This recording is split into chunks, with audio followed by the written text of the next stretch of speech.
Hello, നമ്മുടെ ഇറക്കം ഇറങ്ങി വരുന്നതിൻ്റെ അവിടെയുള്ള കനാലാണിത്. ഈ ഒരു കനാലിലെ വെള്ളമില്ലാത്ത വീഡിയോ എടുക്കാനുള്ള കാരണം എന്ന് പറഞ്ഞാൽ വേറൊന്നുമല്ല, ഇവിടെ എല്ലാം ക്ലീൻ ചെയ്തിട്ടേക്കുവാണ്. അപ്പോൾ 2-3 ദിവസത്തിനുള്ളിൽ തന്നെ നമ്മുടെ കനാലിൽ വെള്ളം വരും. അപ്പം അതുകൊണ്ടാണ് ഇങ്ങനൊരു വീഡിയോ എടുക്കുന്നത്. അങ്ങനെ നമ്മുടെ കനാലിൽ വെള്ളം വന്നു. ആ ഇറക്കം ഇറങ്ങി വരുമ്പോൾ വണ്ടിക്ക് ബ്രേക്ക് കിട്ടിയില്ല എന്നുണ്ടെങ്കിൽ നേരെ വന്ന് വീഴുന്നത് ഈ കനാലിലേക്ക്. അതേമേ അങ്ങനെയൊന്നും സംഭവിക്കാതിരിക്കട്ടെ. അങ്ങനെ സംഭവിച്ച ചരിത്രമൊക്കെ ഉണ്ട്. വീണിട്ടുണ്ട്, വേറെ ആരുമല്ല, ഞാനാണ്. ഇറക്കം ഇറങ്ങി വന്നപ്പോഴല്ല, ആ സൈഡിൽ നിന്നാണ് കേട്ടോ വീണത്.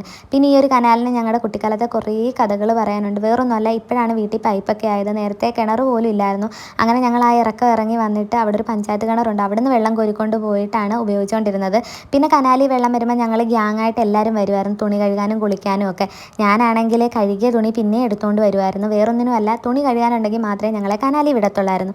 അതിന് വേണ്ടിയിട്ട് കഴുകിയ തുണി പിന്നെ എടുത്തുകൊണ്ട് വന്ന് ഇവിടെ കനാലിൽ കുളിച്ച് തിമിർത്തിട്ട് കയറി പോയിട്ടുണ്ട്. പിന്നെ ഈ സൈഡ് കണ്ടോ, ആ സൈഡിൽ കൂടെ ഞങ്ങൾ ഓടിയിട്ട് കനാലിലെ വെള്ളത്തിലേക്ക് എടുത്ത് ചാടിയിട്ടൊക്കെ ഉണ്ട്. അതൊക്കെ ഒരു കാലം.